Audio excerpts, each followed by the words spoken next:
بسم اللہ الرحمن الرحیم۔ امریکہ کے دارالحکومت واشنگٹن ڈی سی میں ہونے والے عالمی بینک اور IMF کے سالانہ اجلاس امریکہ میں آج ہفتہ کے روز اختتام پذیر ہو رہے ہیں، جن میں دنیا بھر سے مرکزی بینکاروں، مالیاتی و اقتصادی ماہرین اور حکومتی اعلیٰ حکام نے شرکت کی۔ عالمی مالیاتی فنڈ کے اجلاس میں ہونے والی بات چیت میں بدلتی ہوئی عالمی اقتصادی صورتحال پر توجہ مرکوز رہی اور IMF نے رکن ملکوں کو امریکی تجارتی محصولات اور تحفظ پسندی کے بعد پریشانی کے اثار سے خبردار کیا۔ IMF کو دنیا میں بڑے پیمانے پر آخری حربے کے قرض دہندہ کے طور پر دیکھا جاتا ہے، جو صرف اس وقت قدم بڑھاتا ہے جب ممالک کو شدید مالی بحران کا سامنا ہوتا ہے اور وہ معمول کے قرض لینے کے ذرائع تک رسائی حاصل نہیں کر سکتے۔ تاہم اس کے قرضے اکثر سخت شرائط کے ساتھ آتے ہیں اور اس کے نتیجے میں قرضے دو دھاری تلوار بن جاتے ہیں۔ عالمی مالیاتی فنڈ کا قیام 1944 میں دوسری جنگ عظیم کے دوران امریکہ میں عمل میں آیا تو اس کے بانی ارکان کی تعداد 44 تھی، جو بڑھ کر 191 ممالک تک پھیل چکی ہے۔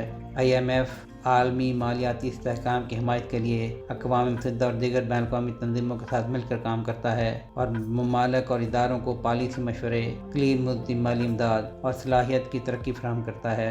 دنیا کا کوئی بھی ملک IMF میں شامل ہو سکتا ہے، بشرطے کہ موجودہ ممبران اس کی منظوری دیں۔ رکن بننے پر وہ ملک اپنی معیشت کے سائز کی بنیاد پر کوٹہ حاصل کر سکتا ہے۔ کوٹہ یہ طے کرنے کے لیے استعمال ہوتا ہے کہ ملک کتنا حصہ ڈالتا ہے، کتنا قرضہ لے سکتا ہے اور ووٹنگ کی طاقت کتنی ہے۔ عالمی مالیاتی فنڈ کے ذمہ واجب الدار رقم کو عام طور پر خصوصی ڈرائنگ رائٹس SDR کے طور پر ظاہر کیا جاتا ہے۔ یہ فنڈ کے اکاؤنٹ کی اپنی اکائی ہے جو دنیا کی 5 بڑی کرنسیوں کی ٹوکری پر مبنی ہے، جن میں امریکی ڈالر، یورو، پاؤنڈ اسٹرلنگ، چینی یوان اور جاپانی ین شامل ہیں۔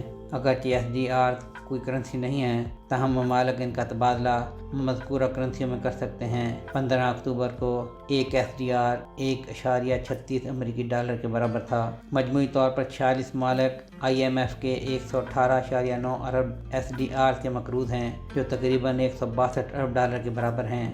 5 ممالک جو سب سے زیادہ مقروض ہیں وہ کل کا نصف ہیں، جبکہ ٹاپ 10 ممالک 73% قرض کے مقروض ہیں۔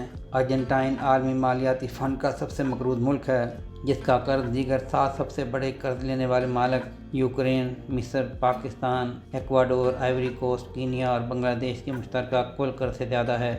ارجنٹائن کے قرض کی مالیت تقریباً 57 ارب ڈالر ہے۔ اس کے بعد 14 ارب ڈالر کے ساتھ یوکرین دوسرے، 9 ارب ڈالر کے ساتھ مصر تیسرے، پھر معمولی فرق سے 8.9 ارب ڈالر کے ساتھ پاکستان چوتھے نمبر پر، جبکہ ایکواڈور 8.83 ارب ڈالر کے ساتھ 5ویں نمبر پر ہیں۔ سہیل شہریار، پاک ترک نیوز۔